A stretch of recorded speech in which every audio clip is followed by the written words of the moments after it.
Morning, ma'am. I hope you are doing good in this wonderful morning and you have the energy that is needed as we are going to start a new chapter. Alright? The chapter that we will be doing is not necessarily difficult, but it has its own difficulties that we can face and we can be able to master this chapter if we practice every day and we understand the content of this topic, right? So the topic that we'll be doing is bank reconciliation. So does anyone what do you understand by the term bank reconciliation? Anyone? I don't want to hear crickets in my class. I want participation. Anyone? What do you know a reconciliation to be? We celebrate 16th December and it's Reconciliation Day. What happens on that day? What do we do? What is bank reconciliation? Okay, take away the bank. What is reconciliation? Mutagi, what is reconciliation? I think reconciliation is coming together and fixing whatever problems that we may have. So in this instance, it has to be fixing the mistakes that the bank or the bank account may have. Exactly. Yeah. That is what the bank reconciliation is. We fix every transaction that does not appear or does not correspond between us as the business and the bank, right? So as we all know, at the end of each month, we have transactions and we have a bank account, right? Our bank account is a business and the bank statement, the amount at the end should be the same because every transaction that we record in our books should also be recorded in the bank, right? So that is what a bank reconciliation statement is. We will be reconciling our books with the bank. So at bank, we have two, I don't know if I should say elements, right, that are involved when we do the bank reconciliation statement. We have the bank statement and we have our accounts. We have our book, our bank account, right? So these are the two components or elements that are involved. We are going to compare these two statements to see if our books and the transactions that we have also appear on the bank statement, right? Yes. So we have the bank statement and our books. In our books, we mean our journals, we mean our bank account, right? I will just, yes, our bank account.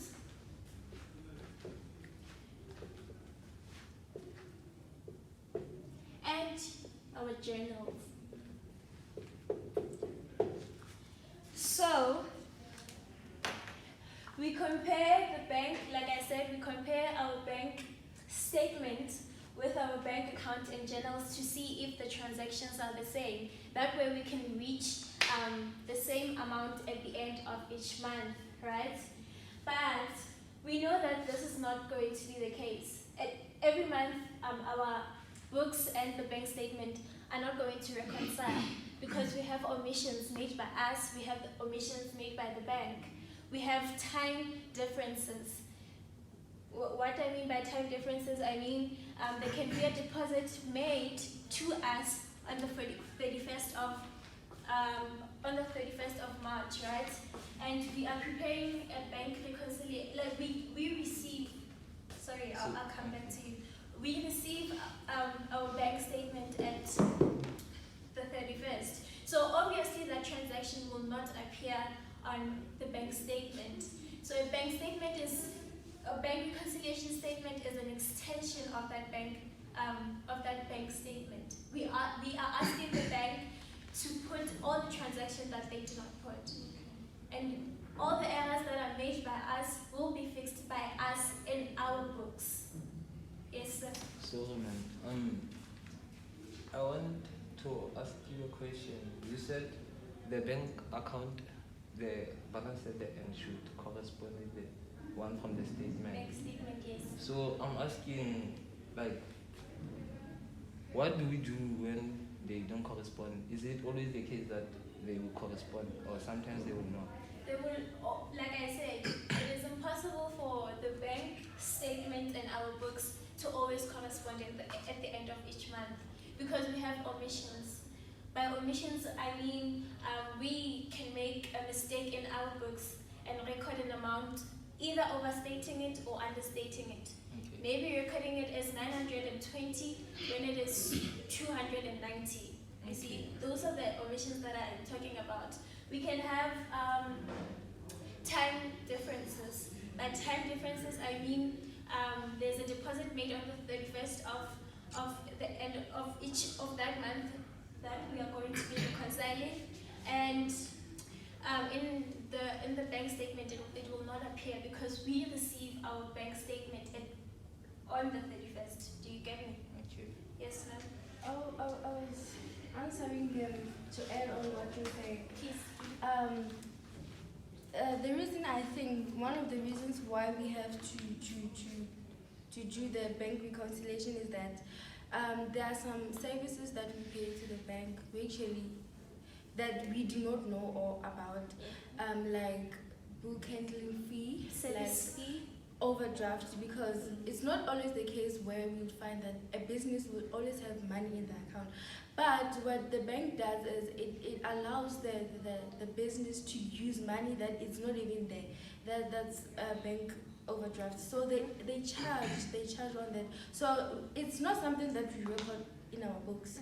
We get from the bank that then will record to say, okay, this is how much we paid for the services rendered by the bank. So that's one of the things, because money will come out, but how do we know that this is the exact amount? We receive the bank statement, that then we record that. Yes, there are amounts that only appear on the bank statement, and we'll get to know about them as the business at the end of the month, right? So that is when we will record those transactions in our book. Do you get that? Yes. So you said the purpose of the bank reconciliation is particularly to reconcile the errors made either on the statement or on the bank account. Right. So I'm asking, is it possible that errors may appear on the bank reconciliation? I don't know. On the bank reconciliation, that is where we are fixing all the errors. Right? It's a say that says to err is human. So To err is human. When you as the learner are preparing the bank reconciliation, that is when you make mistakes, and that is where the errors will come from, right? So it is possible to have errors on the bank reconciliation. If you don't understand the transactions, that will be given. Okay. But a professional internal auditor will hardly make those mistakes, Okay. right? Yes. And a professional. But you as a learner having to prepare your own bank reconciliation statement, because maybe you don't understand a certain transaction, that is where the problem will arise. Yes. Yes, so to err is human and to forgive is divine. But then the thing is, I was saying that you cannot make mistakes on the bank reconciliation because that is where you're fixing the mistakes that are there. Okay. So an internal auditor hardly makes these mistakes, But right? you can sometimes easily omit a 0 on 1,000 and write 100 instead of. And if there are such mistakes, listen, and if there are such mistakes, then on the next month's the next month's bank statement and our books will still not reconcile, and that is where we'll see the error, right? Yes. It seems like we are out of time. This topic really has a lot of content that we should understand. That is why I'm taking so much time explaining everything step by step. So tomorrow we'll continue with content, and then the day after tomorrow, that is when we'll start dealing with questions, right? Do you have any last minute questions that you want to ask? Mr. Abgako?